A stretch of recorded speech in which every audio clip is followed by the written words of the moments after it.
Well, good morning, good evening, good afternoon, everybody. Welcome to Zwift Live broadcast of the ZRacing Series. We're on to stage number 5 of this series for October and a little bit into November. And today we're out on what was a secret course, a surprise course for us with the new update, but it is going to be Going Coastal. If you haven't checked it out already, Going Coastal has, the new roads for the southern coast have been released, and Going Coastal is one of the new routes. We're going to be taking on Fuego Flats all the way into about halfway into the new roads. The A category has gotten out on course. We'll be going over to the Bs, the Cs, and the Ds as quickly as we possibly can after the As finish. But it's an interesting course out here, Dave.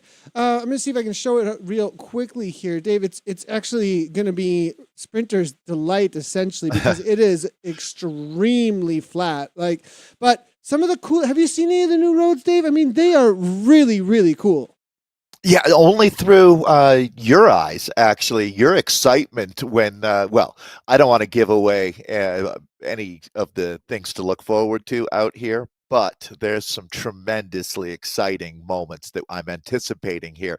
It's only 19K today, but a lot of excitement in the last week in the world of Zwift, and this is exactly why. So this would all be familiar right up until there. Yep, exactly. Right until we hit the Vegas-like section, I think, of Fuego Flats. Only going halfway through the southern coast, though, so we get to maybe see Bigfoot, but outside of that, you we just don't gave away the whole thing. So we maybe don't get to see Bigfoot, yeah. But we'll see perhaps about that. Yeah, go watch the wrap, though, if you want more about all the things when it comes to this update. Let's get right down into you the lose your mind if you go back then now and watch that episode. It's the most recent wrap that Anna and Nathan put up. I also love the fact that Anna kind of foreshadowed this little the turn off. Yeah, it's fair to say, right? I mean, she saw the potential for a turnoff route. 100%, 100%. I really was excited about that as well. That her predictions about where in the jungle she's got cookie. an eye for it all. She does 100%. She really has an eye for it all. So, well, the A category, we missed a little bit of the start. We'll give you a little bit of replay of how things played out for the lid. There's a lot of attacks going.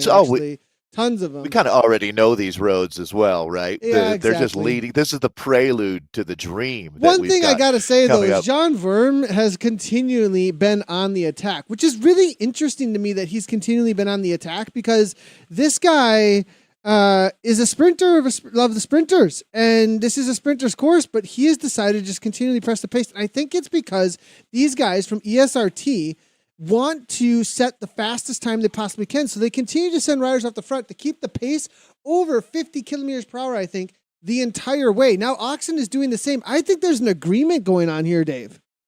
Yeah, we talked about it last week about this becomes almost a 60-man team time trial or 60-person team time trial. And I think you're exactly right, Nathan. These guys are all here to get a very fast time just to bring you up to speed if you're jumping in. And I know a lot of folks are probably really excited about seeing the new additions. But we've been racing. This is stage 5. Each week for each stage, you have as many cracks at it as you can really want to take, looking for your best possible time. That means that getting in a good group that wants to race collectively, kind of like the Borg as a unit out there. Well, exactly what we're seeing right now, to tell you the truth. Nathan, you would be loving this. I mean, everybody's getting a great workout, coming up and over the top when they can. You probably won't see many riders spend more than 20 seconds with their nose in the wind before somebody else comes through to relay them. So this is going to be really quick. You were talking about 50 kilometers per hour. That's going to be 30 plus miles per hour. That is flat out flying, whether in real life or on Zwift out here. So good job, Michael Podsaline, the firefighter out of Connecticut there for Wahoo LaColle. They got some big engines here, Nathan. Expect this could be one of, especially with the I'd call it the broadcast factor, the broadcast bump. These guys should be even more motivated than ever to crush it today.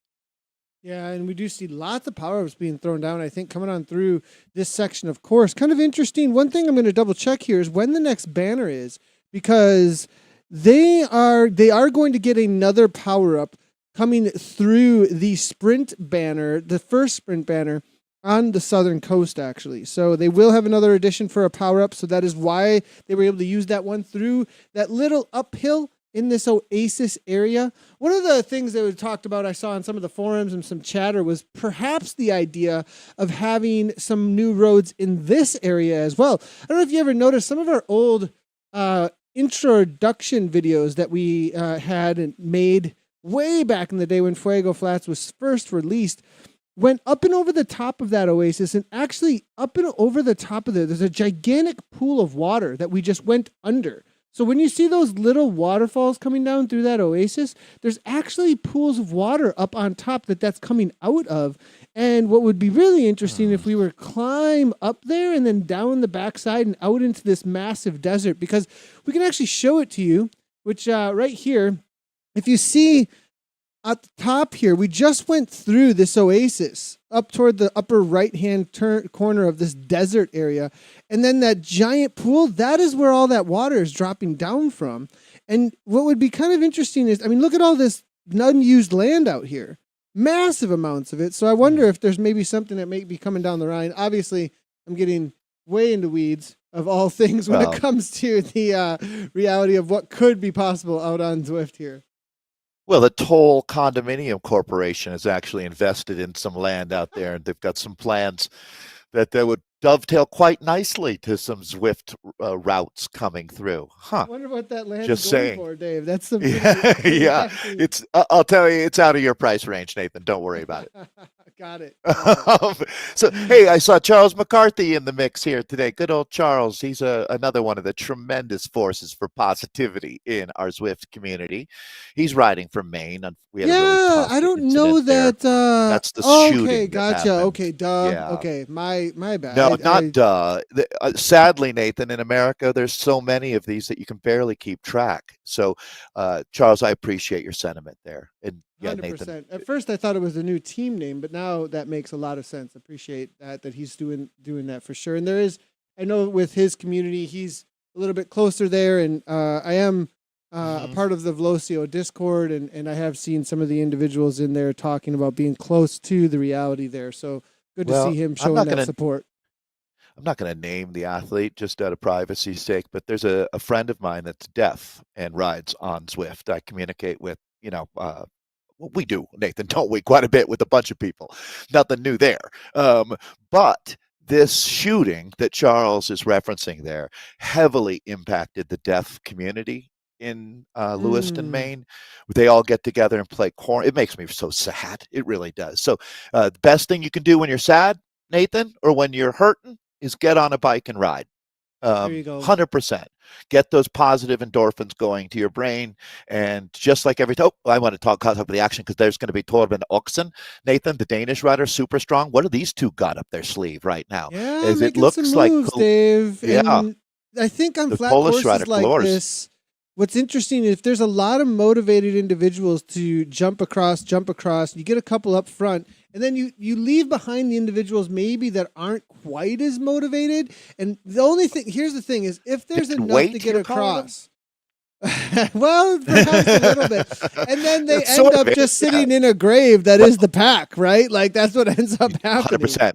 Let me tell you something about that dead weight, Nathan, as you would well know. You drag around a sprinter long enough, let them sit in the slipstream, they all of a sudden get like at the horse that can smell the barn from a mile away. Their energy level and ambition changes dramatically when they can smell the finish line or see the finish line. And that's exactly why you want to, dead weight is a joke, but when you have riders sitting in a group, if it's going to be a sprint, which this most likely will be, again, today we're out here trying to get a best GC time, but also racers gonna race. And these guys are absolutely going to throw down, whether it's a sprint or trying to chase back a late attack. Either way, it turns into a frenetic finale. Hey, what can we do, Mark Baker? Yeah, we're getting lots of comments in game here. I'm liking it. Really appreciating them all. Left-hand turn here, everybody. If you have not seen these sections of course yet, well, here we go. We're about to hit up that southern coast, and there's going to be a lot of new images. You might also notice that the game has slightly changed in look. We've got a little bit more vibrancy that has been added, actually, both in graphics and how it's presented to us, as well as some additions when it comes to the foliage and other things. Cool. Like some of the depth to the graphics have been changed a little bit too. You'll notice that more shadows, and there's just going to be a higher level of graphical output. So if you have noticed that change, it's not just your eyes.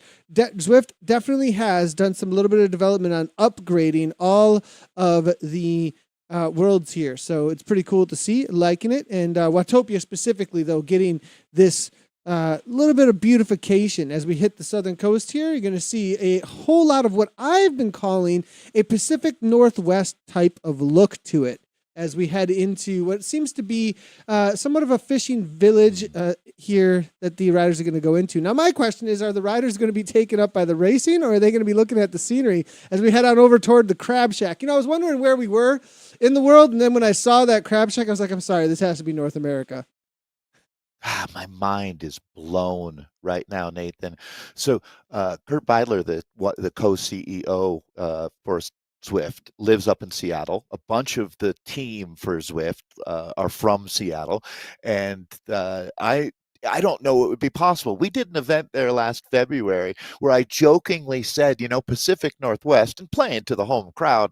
I fully acknowledge that, but that's where my dad lives. I fully love everything about Pacific Northwest, and you hit the nail on the head. That's exactly what this feels like. But the developers for this, writing all of the amazing code, they had to have been working on this well before February of last year, or of this year, I should say, of 2023.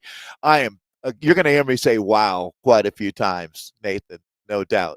I feel like we're riding outside of Port Angeles right now. Or maybe the Olympic Peninsula is definitely the vibe that you've got here. So, wow, just really impressed. And you're right. You can feel that the graphics and the rendering have him. Those yurts, those are yurts, aren't they, Dave? Yeah, 100%. That's a yurt. Absolutely. Which you would see in the Cascades. This Cascadia region of America. It's a completely different climate zone. Obviously a lot more rain, really lush. So a nice moment to appreciate all that hard work that went into this. I didn't necessarily think that we'd ever see these dramatic improvements or additions, is a better way to put it, in Watopia. This is going to be Jean-Roch that we're looking at now, the Newberry rider here, who's just going to get brought back into the fold. Again, we're with our A's. It's not a long day in the saddle.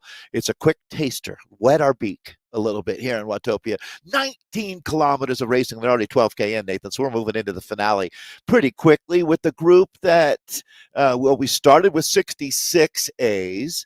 They've dropped a few off along the way, but for the most part, group remaining relatively intact. Yeah, as we head downhill a little bit, as you can see, it is fairly undulating through all of here. It's shipwreck. Flat it is flat-ish, and Nathan, there's a whole big shipwreck on the left-hand side here as we head into some of these pine forests. It's really a great, really great scenes we're going to get all the way through here. It does look like we are getting a couple of riders dropping off the tad. Perhaps, or is it just really bunching up? Oh, perhaps it's just really bunching up here. Now, as we head back uphill, little 2% gradient, and the first sprint points can be coming up. Now, there is no award for the sprint point out here today, other than perhaps a little bit of bragging points. Outside of that, the finish line will be a little ways up from that first sprint point. So, my wondering is if we're going to hit the... Yeah, and I'm wondering if we're going to hit, actually, speaking of, if there is, we're going to be able to get to the town section, because that section, of course, you'll see a lot of construction on the right-hand side of the road. And there was some discussion from the devs saying that this area, this southern coast, is not just for the new roads, but it opens up a lot of opportunities for new roads around Watopia to other sections of Watopia. Is super interesting. This is the Woodland Sprint coming up here, though. It is negative 8% gradient, and it's a half a K, 500 meter sprint, if I'm not incorrect there. Yeah. Well, Votlander here. Look how the Dragons are showing up today. Jan Kirkfield, Leonard, Nikolai, Stefan, Volker, the whole crew rolling in this group today. This is going to be every now and then, Nathan, it just takes your breath away when you see what they're doing out here. Going coastal out here today. Back with Kalors, the Polish rider. He's been a force to be reckoned with, opening up another advantage. So this is where they're going to be picking up their final power-up of the day. Lots of power. No points, though. We're racing scratch race to the finish line. But I actually missed it, what the power-ups were on the day today, so my bad on that. Let's see if we can figure out exactly which ones are. It looks like, is it everything's available here? I mean, I'm seeing feathers, I'm seeing draft, I'm seeing arrow, and maybe no arrows, actually. So it looks like I haven't seen a single arrow yet, I don't believe. So it's draft and feather. Draft and feather. That makes sense. That makes a lot of sense here. So, riders, the classics, right? The original hits. When you go see REM, you want them to play the hits, right? Not their new stuff. So they're coming in pretty quickly. About 5K to go, going along this coastal line. They're going to hit up. I think they are going to be able to go through that little city in a moment here, and maybe make it all the way to the transition area. Because it goes from Pacific Northwest pretty quickly to what is almost South American or Mediterranean, actually. So since we've already spilled the beans on Sasquatch, or what are you calling Sasquatch? I forget that's the Pacific Northwest term for yeah, I mean, Bigfoot, Sasquatch. Asia, the abominable snowman. Yeah, Yeti. But Yeti. See, I think Yetis are very specifically from snow areas, though. Like, I feel like... I would say Yetis are more Asian. Yeah, I think like on Mount Everest or something. Yeah, right? Yetis tend to live in snow areas, whereas Sasquatches are in these wooded type areas. Yeah, so we'll see what chat's going to have all kinds of opinions about that. You know they're going to come in here. You're going to nickname him Squatch. I like it. It. There's a whole, if you're not in the United States, you probably wouldn't have picked up on this nuance, but there's been, over the last 20 years, sort of like UFOs, there's a whole conspiracy theory about those type of characters, the Squatch that we're talking about. Where was it, Nathan? Where did you see Squatch? It'll be through the second time entering the woods after this. You have these little cabins, and then I believe we go through the town. I'm not sure we're going to make it to the town and then past it. We'll see. Clor's now attacking again, it looks like here. EP now on the front. Good to see him as he makes his way through this little cabin section. Now we're going to start seeing some of the hints. You'll see Bigfoot crossing signs. You will see, or Sasquatch crossing signs, and then you will see some, what's really great is the town, you can tell has developed a tourist type vibe around the idea of finding this Sasquatch. You can actually see this great up behind you. You see that the train that goes through Fuego Flats hits up there underneath that waterfall there. There actually is a train that's not abandoned up there for the railroad. That is a section that the train goes through as well. And then, as you can see, there is the sign.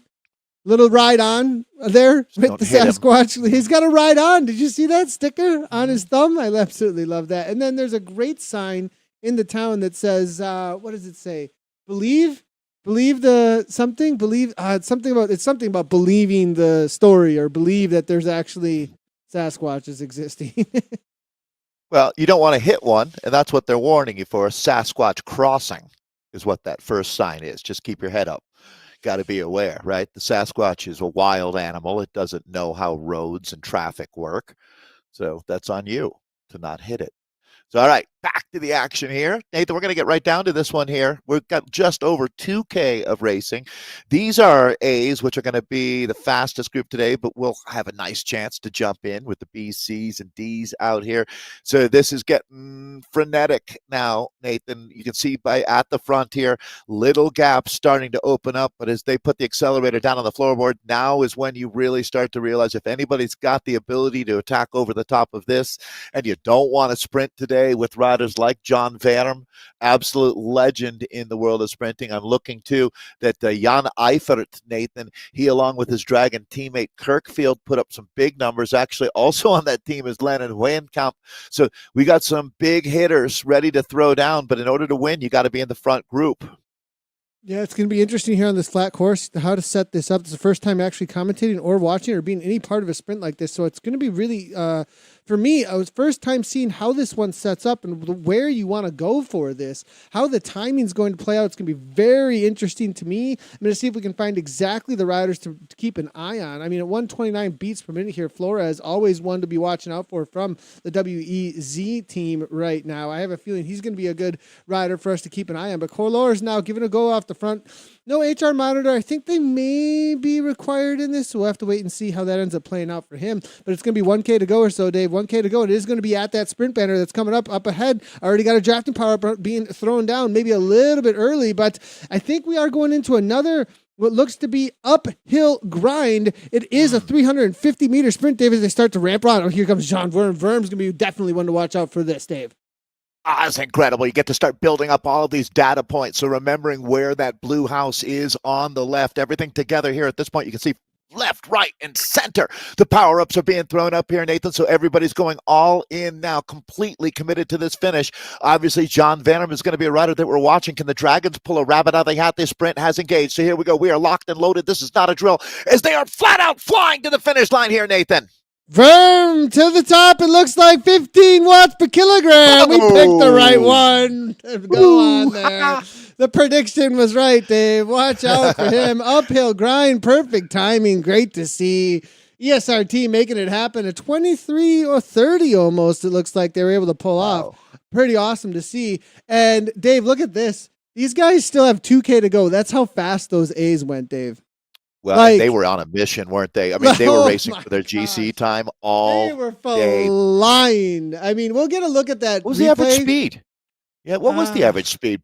I mean, when you talk about a group that strong, that committed, everybody more or less followed the script, and they all benefited from that. And John Vanham is a world-class sprinter, so it all sorted out the way I think it should. So these guys, no shame in this game, Nathan. They're flying as well, as our Bs are going to be getting stuck in with a sprint, it looks like. Can you imagine trying to attack out of this group? Well, it looks like some riders can, as there goes Gudjonsson. I remember his name from last week. Hansen is up there as well. So the usual suspects starting to have their impact now, just over a kilometer of racing now on a brand new, sparkly, fresh course. So fresh, so clean. Real quickly, I want to highlight on the left-hand side the sprint times there. 1953 coming in from, it looks like, Duval, actually. So a tenth of a second faster. It's not about the fastest time, obviously. It's about the first across the line, but it looks like he was able to time it well to get a extremely fast time. Here we go with the ramp up again. Watch out for that blue house on the left-hand side. It is a downhill into an up, I believe here. Early go here from Brzezinski. It's going to be Alex there from SZ as well here, but Kaboom RT is going 14. This is really early, Dave. Well, Nathan, you talk about it, though. The Zwift craft here, it's a down into an up, right? So it's going to be all about carrying your speed through that dip. Like, imagine a roller coaster, and here we go into the kick finish line right there. Look at the rider in red. Oh, man. That's going to be drafts. Ned Bowen on man. Bowen, man. I saw him in the pack, and I was like, that's the one to pick. That's the best, man. Yeah, I thought it was either going to be him or it was going to be I think an OUT rider, or there was a couple of others right next to him, but I was like, I think Bowen's going to pull it off. Yeah. So Bowen has been so consistent out here in our Bs. I have a feeling the next time we check in with Ned, he'll be an A, Nathan, the way he's been racing. So great job today, Ned. Don't push him too hard on that. He probably doesn't like what you're saying. He probably doesn't like what you're saying one bit there. You know what? When you start winning, that feeling, Nathan, I've always recommended this for athletes at every level, especially here in America with USAC athletes. It's like, look, if you're a Cat 3 and you win your first bike race, don't necessarily automatically think you need to upgrade now. Go ahead and get the feeling of winning. Understand the craft of being at the front of a bike race. Because when you upgrade into the 1-2s, you're going to get a whole new feeling for the back end of the peloton again. So enjoy it for a little while, right? You'll know when you're ready to move up, and you'll also know when you're sandbagging. Loving it. So looking through, we got Bibelbrox here. at the You back. know what sandbagging is, right? Yes, of course. I know exactly what sandbreaking is. In mountain biking, we have all kinds of comments about that. I think it's when it comes universal to sport. Yeah. Oh yeah, oh yeah. It's definitely a thing. That's for sure. People Brox is back. So, Nathan, what was the movie again? Hitchhiker's Guide to the Galaxy. Yes, That's it. Yeah. So playing on that, which is something we love in our community for sure. Looking through here, and I think the one to watch out for, there's plenty of them, but Tom Gregory in this sprint, perhaps. Oh, there's a go actually here very early. I don't know if we're going to be able to catch this because this is flying off the front as we go. Perhaps, yep, there we go. Eras here coming out of Germany. He's got 2 seconds, Dave. This is going to be close. He's going to have to continue, though. Hello, Houston. They got a problem because you can see the rider who's 2 seconds back is not in the slipstream nor providing a slipstream for everyone. I think Eras might have this one. Maybe Mitchell's coming. Here comes the pack. They're flying, Dave. Workman they left it late. Right to the line. Oh, nipped him. Oh, Smith. They got him. Nice one from Smith there. Never give up. Wow, I thought for sure that he had gotten away with that, but no go. He needed one more watt. One lousy watt. Just one. Yeah. Oh, that was a good feels one. good That was being a on really a new good course. One. It does. It totally changes things up, doesn't it? Yeah. I mean, good energy, fresh. You get a whole new vibe to it, and it's unpredictable a little bit, so you get a little bit more. I don't know, like what is it about that unpredictability? Yeah, you don't. I mean, life is more exciting life's more exciting, Nathan, when you don't know what's around the corner. That's for sure. Mm-hmm. So back with the D's now. They've got 2-ish K to go. The ish being about 200 meters. So very quickly they'll be into the penultimate K here. Just crushing daddies. I'm seeing Turner there. Taylor's here. Love Pedro as well. Llamas.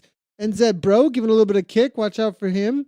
Not too serious is here as well. I mean, we've got all the big names when it comes to the D category. Great to see. I'm going to challenge you with a question, Nathan. How do you think the Uno X jersey was earned? There must have been some cool ride that happened on Zwift at some point. I've never seen that jersey here on Zwift before. The yellow and red, it's actually disappeared into the peloton right now, but let's see if I can figure out the rider. That's a great question. And here's the thing with that Uno, like that's probably one of those exclusivity kits. We're talking about having an exclusivity ride, like where it's like, get your exclusive kit to ride maybe once a month or something. And like, there's all these sort kits of like you can't get access Dempsey to. Ride or something. Right. Yep. So yeah, that's a cool one. I could see that being, wouldn't it be amazing if there was a secondary market for these kits? You know what I mean? Where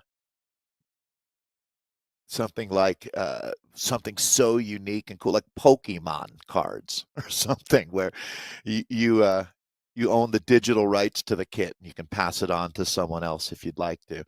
Yeah, next thing you know, you're gonna have like in-game markets happening then. Right. Yeah, I don't think that's impossible somewhere down in the future. Do you know, Dave? So I mean, I played a little bit too much of World of Warcraft back in the day.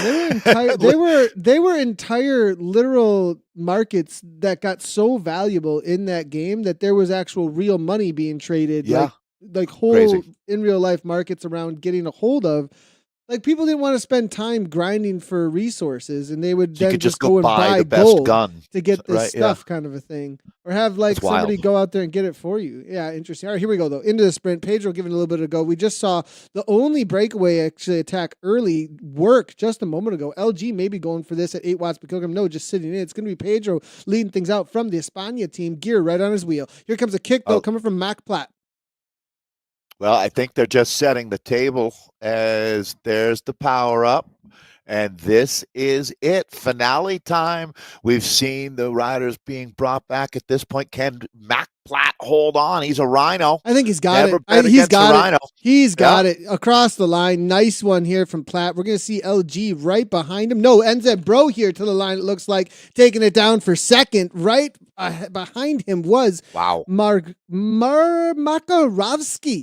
What is that flag, Dig? Where's this That rider was a from? good question. Yeah, I'll do some research. I know you've got results to pull up, but I was also curious, so I'm going to take a look here. It's been relatively rare that we run into flags that we're not familiar with. Or it's getting to be less common. A better way to put that. Like in the comments coming in here, people are saying no NFTs, please. That's good stuff. They might be right. Sometimes I go down the wrong path. Oh man. Well, let's take a quick look here at the results as we do have the A category. We'll go right down through them and take a look at a couple of replays perhaps after that. But man, that's a good sprint, that uphill grind. The kick into the downhill makes it super interesting actually, the way that it works. I'm really liking that for sure.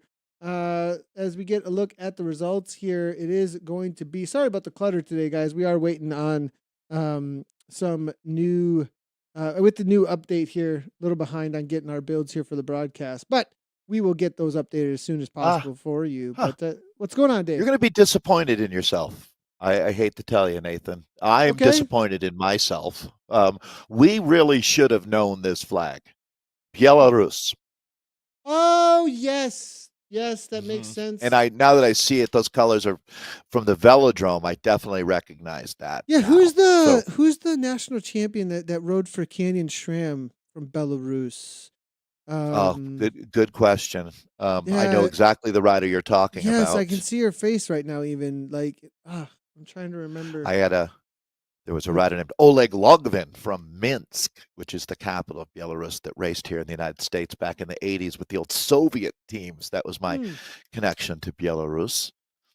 Well, it looks like we've got Jean Verme at the top there, Dave. 23.47, 4.4 on the average. That's first place rider. Marcus Duval coming through for next percent by insured. It's going to be Alex Denel here for OUT in third place.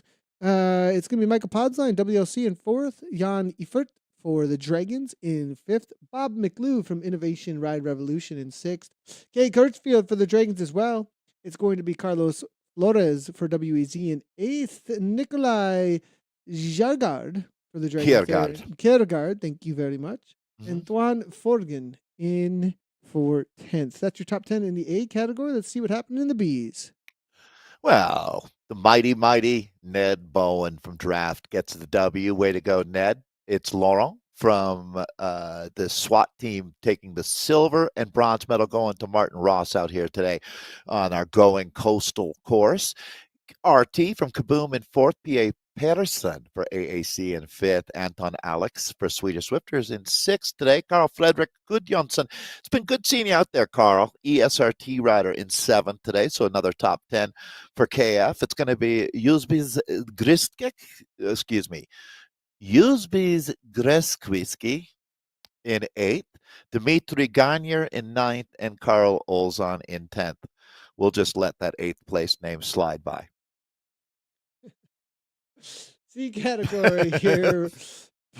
Did I miss something? I must have missed something. I tried my best. That's what you did. Gotcha. Miss. Yeah. Okay.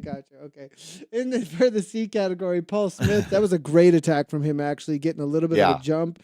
E. Ross there in for a second. It's going to be Lee Thompson from Backpedal, followed by Renee Peterson there for DZR. And then William Workman in fifth. Sam Bocock there from Electric Spirit there in sixth. Christopher Tucson for the SYN Sin in seventh. Flo Chris in eighth. Reacher in ninth. And then it's going to be Christian J from Arctic Zwifter on YouTube. Kaboom! Interesting. Is he actually in the Arctic? I wonder. I'll have to look that up. I would not be surprised if this was an individual who's at some sort of base on a ship or something. Yeah, and is actually Zwifting. That would be so cool. And most likely, we're going to check it out, Christian. What's going on there for sure? D category for us next. I was wondering if second place there was honoring Taylor Swift and the Eras tour. I'll have to do some research there as well. In our D's today, it's going to be Alex McPlatt. We watched the Rhino take the W, crushing the sprint today, Alex. Great job. Henry Lamas, the fourth of NZ Bro, is in second, and Even Slita, in third, taking the bronze medal today.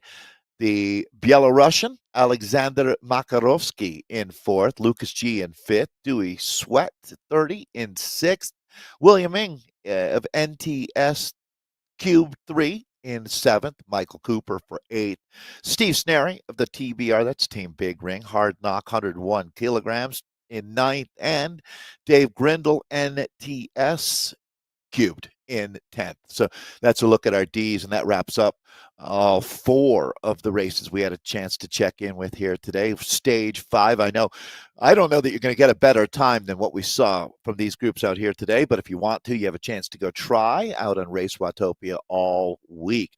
This will probably, Nathan, week 5 will be the biggest numbers that we've seen in Race Watopia history, with the buzz around the new additions. Everyone's stoked. Yeah, it's pretty cool to see. It's great to see the numbers that are showing up here.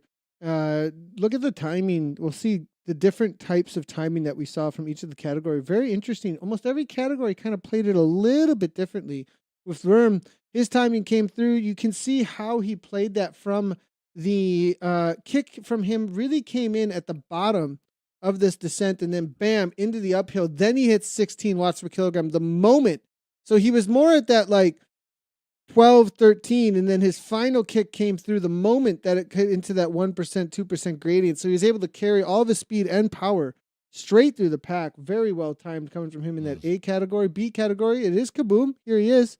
Loving to see it, making a move. But who ends up actually taking this one? I believe it was Bowen. Yeah, Bowen here comes through from the, I think, fifth wheel back with a nice little kick coming through and a lot of speed through the pack.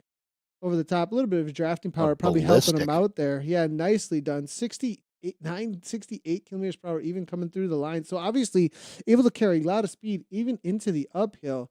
The breakaway here from Eras, but it was Smith that was able to snipe him right at the line, as we did see. That was pretty amazing, actually, to see this little last set. Look at this from the right-hand side. Uses the steering, jumps across the feather power up, and there it is. Bam. Crosses the line just ahead of Eris, as you can see. And then in the D category, it's a little bit behind here for us, but was a nice move and getting away here. Excuse me. Well, sorry about that, everybody. The D category, we maybe mixed the. There it is. Mac Platt from the Rhinos, the early jump, getting away, feather power up, and the rest coming across just a couple seconds later. NZ Bro, it looks like, able to take that down. I like this. This top view is kind of cool, actually. It is cool. I hope to see that more. Really good for looking at a finale. Yeah, I'll see what we can do about. I'm actually surprised I was able to grab that so quick. That's the angle right there. That's 100% the angle you want, outside of the moment the banner flashes by.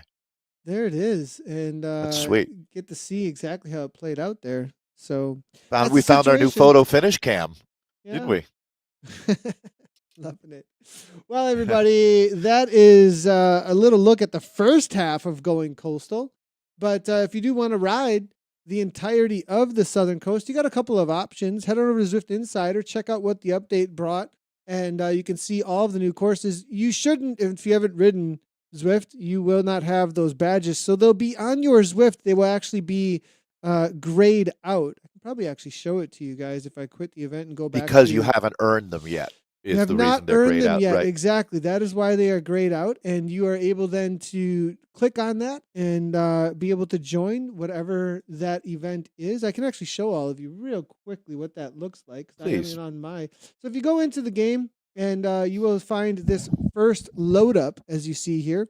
And then if you click on the little world icon here on the upper spot that you have at the top here, you can select what worlds are live at the moment. Watopia, obviously, if you want to hit the Southern Coast. And as you scroll through, you can see which ones you have badges on. I got and Temple Trek, it looks like I have not done yet. So less than 30 minutes. It said Going Coastals. Those are the two shortest. Outside of that, it starts getting a little bit longer. I did do canopies and coastlines already at 27.5K. That takes you through the it takes you actually through Titans Grove, and then you descend down into the back end of Fuego Flats and then take a right-hand turn onto the Southern Coast. Sugar Cookie. Yeah, this is a good one. You can actually see in the right-hand side here, you start all the way at the top of the jungle loop and descend down into the back end of the jungle and then do the backwards southern coast, actually. So 39K, though, it's a longer day in the saddle. And then you make your way all the way to the cliffside, the cliffside, and then make your way back over across into the jungle again. So that's a really cool one. I really, really enjoy that one. It's one of the only courses that takes in that cliffside in that direction. Cool. That ocean cliffside is one of the coolest sections actually of Zwift, and it's not used very often. So this is a great course to check out some of the coolest scenery, because not only does it include that cliffside section, but it also includes the Addition and the Jungle Loop. One of the best sugar cookies, I think one of the best that there is out there. And then outside of that, you start getting into some pretty serious accelerate to elevate. You're going southern coast right up into the Alp. The Zwift, actually, you can see that just goes straight uphill toward the end of it there, as you can see. So that is a very tough one. You got 1,152 meters of climbing because of the Alp to Zwift at the end. The Coast Crusher does a whole lot of coasts there at 42 kilometers as well. And then from there, you go Big Ring and on. So I think Big Ring is probably the last one. Yep, Big Ring is the last one. So lots to do, everybody. Make sure to check those out and go out and get your badges. I think we're most likely, watch out for a schedule for the tour of Watopia tomorrow. I'm actually a little bit injured, everybody, so we're still trying to figure out how to get Nathan on the bike, or maybe I'll just hang out with Dave and Gabby will ride. Maybe we can find a guest before tomorrow, but we've been kind of laid out since last Thursday. If you didn't watch the podcast, you can hear all about what happened with that and why. Make sure to head back and watch episode 67 or listen to episode 67 of The Wrap. You can hear about why Nathan's not riding his bike a whole lot right now. But hopefully we can get out and do some tour of Watopia tomorrow. And then Wednesday, be on the lookout. I think we're going to head on over to some BL13 action for some really fast back-to-back racing. And, of course, the rest of the week is going to have the Wrap, number 68 on Thursday night. So, Dave, exciting stuff. Lots going on. And we got ZRL coming. A lot of people, I think, ramping up for that in a couple of weeks from now. Yeah, it's a great time to be out on Zwift, that's for sure. So thanks, everybody, for joining us today. And, Nathan, take care of that back, for sure. You have a lot of people pulling for you here. So as we were talking about before the broadcast, I'm always saying don't rush back too fast. Make sure you get this healed correctly. But we're on your side, bud. That's a good call. I appreciate that very much, and we'll definitely be taking care of it. So, well, thanks. We'll be here for you, Nathan. When you're ready to come back, we'll be here to cheer for you. Thanks. I appreciate it. All right, everybody. Thanks for tuning in. If you haven't done so already, you make sure to like, subscribe, comment, do all that great stuff. We've been live on Twitch, YouTube, Facebook, and Twitter. Whichever platform you like the most, go ahead and head to it and hit those follow buttons to watch everything back and know exactly when we are going live. We'll see you tomorrow for Tour of Watopia. And as always, from Dave and I, thanks for tuning in and ride on.